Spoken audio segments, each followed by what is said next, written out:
Panibagong araw, panibagong katangahan na naman ang gagawin natin sa ating buhay ngayong araw. So, magsi-cellphone muna tayo kahit na umiiyaw ng ating nanay. Cellphone muna tayo bago tayo bumangon. Oh my God! Wow! Ilang minutes din ako nag-cellphone yan. Siyempre, update muna tayo, ganun. And, siyempre, pagkatapos ko mag-cellphone, liligpit na tayo. Siyempre, may vlog eh. Kailangan magpakita tayo ng kasipagan ngayon. Kahit di ko naman araw-araw ginagawa yan. May vlog eh. Siyempre, makikita nyo lahat. Masipag ako sa kwento eh. Bakit ba?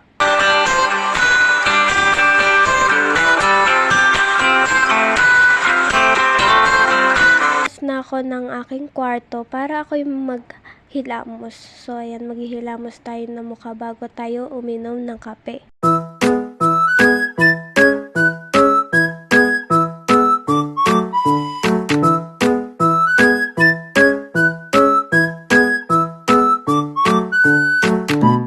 Dahil papansin ako, kunwari magwawalis ako dyan, pero totoo, hindi talaga. So, ayan, magkakape na tayo. Nagulat nanay ko, kinuha ko yung kape niya. Hindi naman ako nagtimpla nung akin. So, ayan, tatawa-tawa pa ako dyan.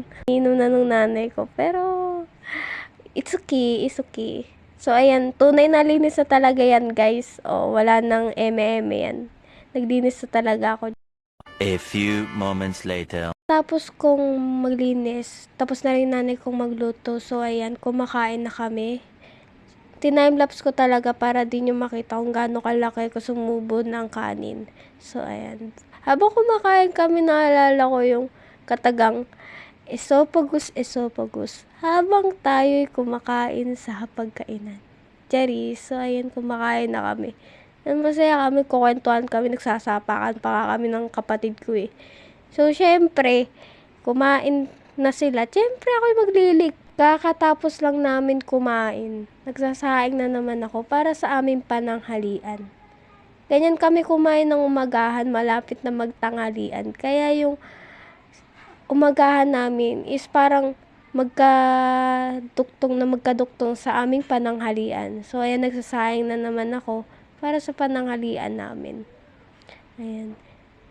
Inurungan ko na rin pala yung mga natirang mga hugasin dyan sa lababo.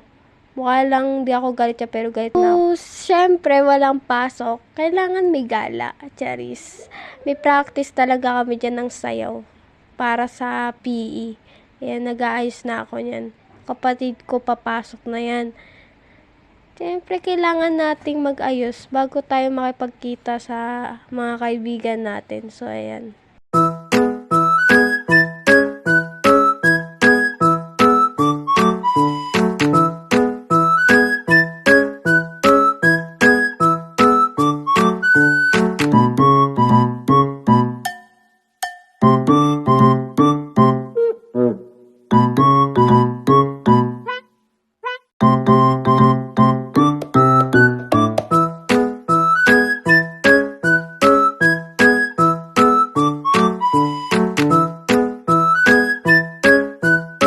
So, pag uwi ko, naligo agad ako. Sabi ko, magle-lecture na talaga ako. Gagawin ko na ang lahat ng activity gagawin ko ngayong araw.